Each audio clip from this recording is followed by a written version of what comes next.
नमस्कार, राज की बात में आपका स्वागत है। विपक्ष में बैठी पार्टियां बार बार आरोप लगाती है जनता उन्हें सपोर्ट नहीं कर रही, वो चुनाव जीत नहीं पा रहे और नहीं जीत पा रहे इसके लिए वो आधार बनाते हैं कि एसआईआर की प्रक्रिया के कारण चुनाव आयोग और भारतीय जनता पार्टी इन दोनों ने मिलकर हमें चुनाव हरा दिया, वोट चोरी हो गई, संविधान खतरे में है, देश में लोकतंत्र खतरे में है, मुसलमानों के अधिकारों को कुचला जा रहा है, ये आरोप लगाते हैं। लेकिन ये नहीं देखते कि जहां इनकी सरकारें हैं वहां पर क्या हो रहा है, जहां इनकी सरकारें नहीं है, ये विपक्ष में बैठे हैं, वहां क्या हो रहा है। कर्नाटक में कांग्रेस की सरकार और वहां विधानसभा के अंदर पाकिस्तान जिंदाबाद के नारे लगते हैं। जब पाकिस्तान जिंदाबाद के नारे लगाने वालों के खिलाफ प्रोटेस्ट किया जाता है तो भारतीय जनता पार्टी के कार्यकर्ताओं को जेल में बंद कर दिया जाता है। और उसी तरीके से तेलंगाना में कांग्रेस की सरकार, चीफ मिनिस्टर रेवंत रेड्डी जुबली हिल के उपचुनाव में बार बार यह अपील करता है, देखो कांग्रेस को मजबूत बनाओ तभी मुसलमान मजबूत होगा। कांग्रेस मतलब मुसलमान, मुसलमान मतलब कांग्रेस, ये नारा देता है तेलंगाना का मुख्यमंत्री रेवंत रेड्डी। और उसी तरीके से अगर आगे चले जाएं, केरल के अंदर सरकार विपक्षी पार्टियों की है, भले ही कम्युनिस्ट पार्टियों के गठबंधन की है।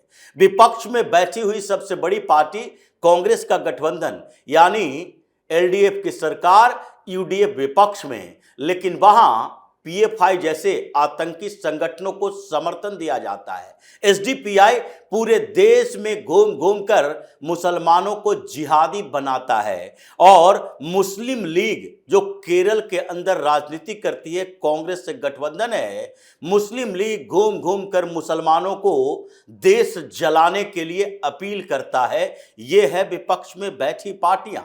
और जहां पर इनकी सरकारें नहीं है, अखिलेश यादव उन आतंकी संगठनों को सुरक्षित रखने की कोशिश करते हैं। दिल्ली ब्लास्ट में ये जो टेरर मॉड्यूल पकड़ा गया, जिसमें बात हो रही है कि कैसे पढ़े लिखे मुसलमान जिसको रोजगार की चिंता नहीं है, ऑलरेडी उसके पास रोजगार है, अच्छे प्रोफेशन हैं, डॉक्टर है वो, फिर भी उसके दिमाग में भारत के खिलाफ जहर भरा है और वो देश में आतंकी कार्रवाई करता है, ब्लास्ट करता है और ब्लास्ट की प्लानिंग करता है।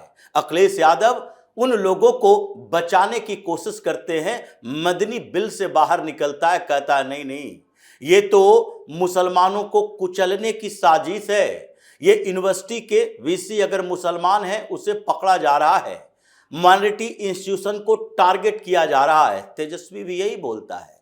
लेकिन जहां पर इन बड़ी पार्टियों के अलावा छोटी पार्टी की सरकार है यानी कि रीजनल पार्टी की, और जहां पर रीजनल पार्टी के मुखिया और उस राज्य के मुख्यमंत्री मुस्लिम है, वहां तो स्थिति इससे भी और विकट है। बात कर रहे हैं जम्मू कश्मीर की, जहां पर सियासत के केंद्र में मुसलमान रहता है, जहां पर आजादी के बाद से हिंदू मुख्यमंत्री बनने की सोच भी नहीं सकता है, वहां पर मुसलमान ही मुख्यमंत्री होगा।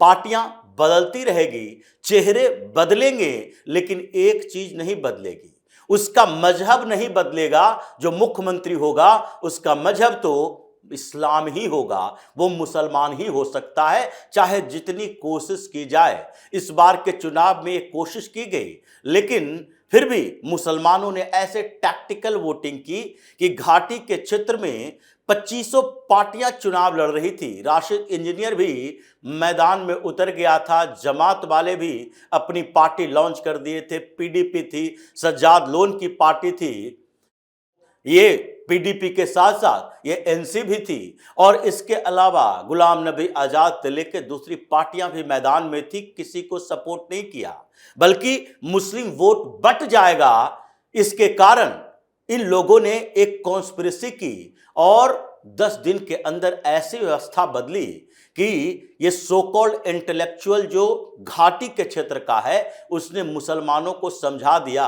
इस राज्य में अगर मुस्लिम मुख्यमंत्री रखना है तो अब्दुल्ला को वोट दो, और वोटिंग हुई अब्दुल्ला के पक्ष में। पीडीपी गायब, सज्जाद लोन गायब, ये सारे के सारी पार्टियां गायब, और यही एक बच गया। सरकार उसी की है, लेकिन कॉन्स्पिरेसी देखिए। जम्मू कश्मीर में दिल्ली ब्लास्ट के बाद से लगातार छापेमारी हो रही है। जब बुलडोजर चलता है आतंकियों के घर पर, तो दिल दहलता है उमर अब्दुल्ला का। वो बार बार कहता है नहीं नहीं, जो आतंकवादी है उसको तो सजा दो, लेकिन उसके परिवार वालों की क्या गलती है? जो उसके घर पर बुलडोजर चला रहे हो वो कहां जाएगा? उस समय उससे नहीं पूछता कि तुम्हारे घर में आतंकवादी पैदा हो रहा था, घर में वो शरण लिए हुए था, तुमने कभी इन्फॉर्म किया कि हमारे घर में कुछ ऐसी एक्टिविटी चल रही है कि लगता है कि ये गलत हाथों में चला गया है? अगर तुम्हें लगता है तो ऐसा कहना चाहिए था, नहीं कहा। जबकि जम्मू कश्मीर में ये जो युवाओं के लिए बार बार कहा जाता है 10 दिन 15 दिन गायब हो गया, इसका मतलब वो बॉर्डर क्रॉस करके ट्रेनिंग करने के लिए गया है। और ये उसके घर वाले भी जानता है। ऐसा नहीं है कि उसका घर वाला नहीं जानता कि ये किन जगहों पर जा रहा है, क्या कर रहा है, घर के अंदर वो कैसा फील कर रहा है, बातचीत कैसे कर रहा है, उसका माइंडसेट क्या है, ये सब जानता है। लेकिन फिर भी उमर अब्दुल्ला जैसे लोग उसका सपोर्ट तो कर रहा है, लेकिन उससे भी विस्फोटक चीजें ये कर रहा है। एक तरफ डॉक्टरों का मॉड्यूल पकड़ा गया है जो आतंकवादी टेरर मॉड्यूल चला रहा था, और पूरे देश के अंदर 300 से ज्यादा ब्लास्ट करने की प्लानिंग कर रहा था। इसका हैंडलर तोरा बोरा की पहाड़ियों में बैठा था। आईएसआई इसको कंट्रोल कर रहा था। जैसे मोहम्मद के मॉड्यूल का इस्तेमाल किया जा रहा था। वीडियो आ रहे थे, बम बनाने के तकनीक बताए जा रहे थे पाकिस्तान से।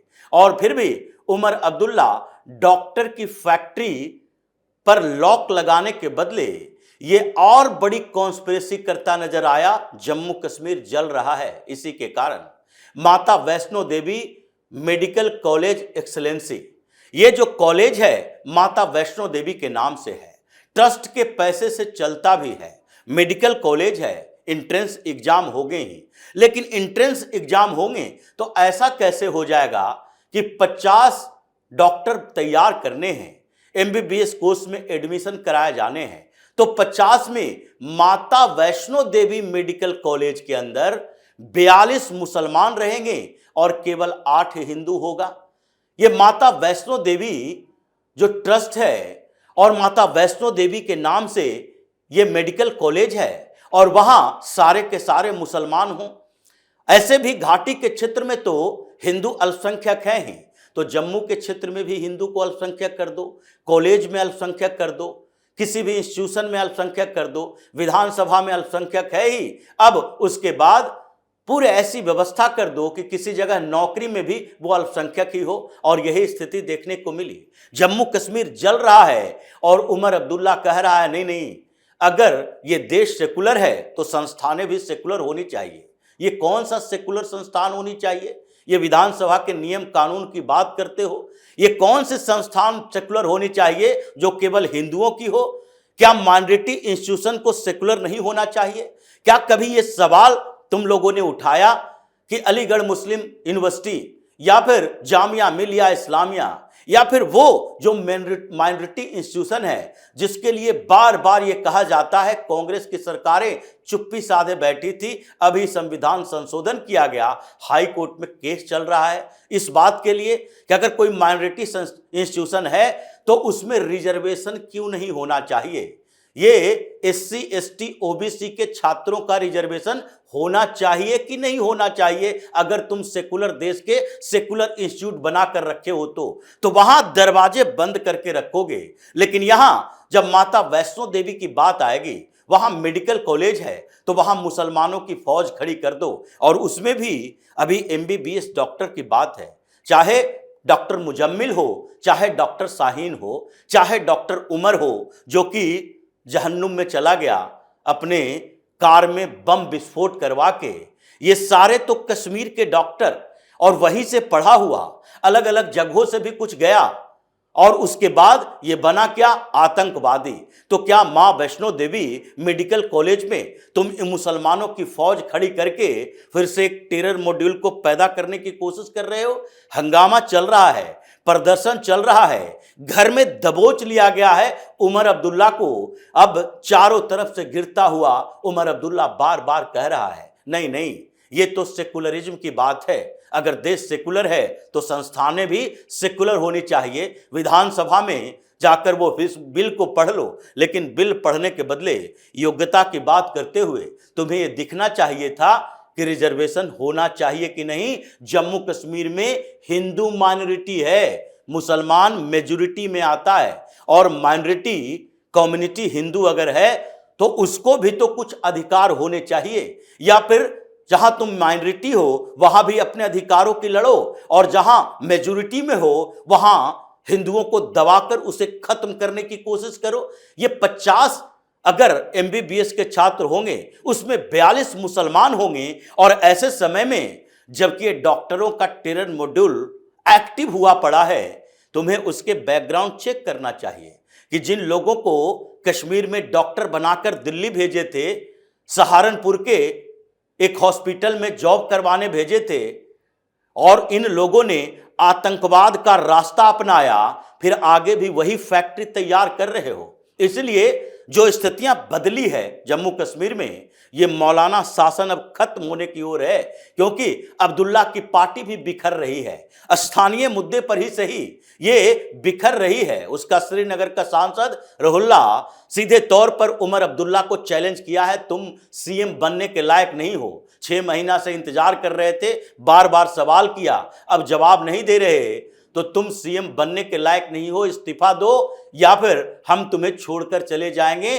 कौन सी पार्टी में जाएगा ये तो बात की बात है, लेकिन पार्टी भी इसकी टूट रही है। और 5 नॉमिनेटेड जो एमएलए विधायक अभी नियुक्त होने वाले हैं, उसके बाद इसकी सरकार भी हिल रही है, क्योंकि इसके पास मेजॉरिटी इतनी बड़ी नहीं है कि इसके विधायक सरकार बचा सकें। जैसे ही 5 नॉमिनेटेड विधायक आएंगे वैसे ही इसकी मेजॉरिटी माइनॉरिटी में तब्दील हो जाएगी, और फिर विधानसभा में आंकड़े इसके कम हो जाएंगे। 2-3 विधायक इधर से उधर गए, जैसे राज्यसभा के चुनाव में गया था, वैसे ही सरकार भी जाने वाली है। जिस तरीके से उमर अब्दुल्ला ने कश्मीर को फिर से मुसलमानों का अड्डा, इस्लामिक किला बना दिया है, उस पर तो अब मौलाना शासन के खात्मे की मुहर लगनी चाहिए। और इसलिए उमर अब्दुल्ला के खिलाफ जोरदार प्रदर्शन इस बार हिंदुओं ने किया है। एलजी एक्शन में है, वेरीफाई किया जा रहा है लिस्ट को, और मां वैष्णो देवी मेडिकल कॉलेज में इन मुसलमानों के गैंग के ऐसी एंट्री नहीं होगी। अब फिर से ये कैंसिल होगा, और उसके बाद ये देखा जाएगा कि सेकुलरिज्म के नाम पर तुम लोगों ने इतने सालों तक हिंदुओं को प्रताड़ित किया, आगे भी ऐसे हिंदू प्रताड़ित होते रहेंगे या अपने अधिकार की सुरक्षा के लिए सड़कों पर भी आएंगे। तो इसी तरह की खबरों के साथ फिर से हाजिर होंगे, तब तक के लिए बने रहिए हमारे साथ और देते रहिए हमें सहयोग, ताकि इसी तरह की खबर हम आपके लिए लाते रहें। धन्यवाद।